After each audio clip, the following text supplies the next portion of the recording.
अब स्टूडेंट्स यही चीज़ होती है आपके पास फ्री फॉल में, जब किसी ऑब्जेक्ट को आप एक सर्टेन हाइट से गिराते हो। होता क्या है कि फॉर एग्जांपल यहाँ से कोई एक ऑब्जेक्ट है, गिराते हो आप इसको, ठीक है, मतलब ये कोई लड़का खड़ा है यहाँ पे और ये इस बाल को थ्रो कराता है, बल्कि रिलीज़ करता है, ये बाल नीचे की तरफ आती है,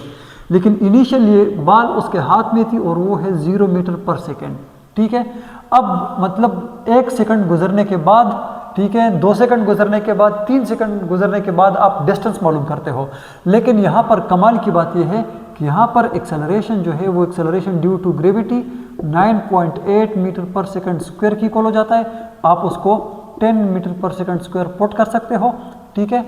और फिर जो है आप उसको सॉल्व कर सकते हो, ठीक है। अब फॉर एग्जांपल मैं आपको कहता हूँ कि 2 सेकंड के बाद, या मतलब ऊपर से ऑब्जेक्ट मूव करता है, यहाँ से टाइम शुरू होता है, यहाँ तक 2 सेकंड उसको लगते हैं, ठीक है, या 3 सेकंड उसको लगते हैं,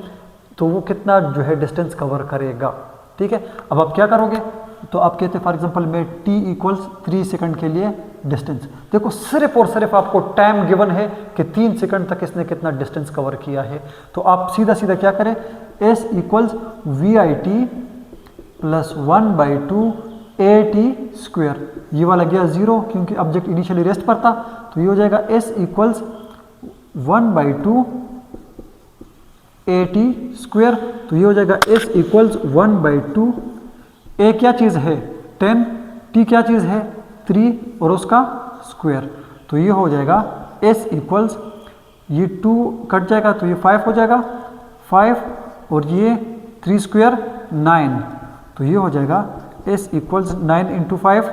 45 मीटर।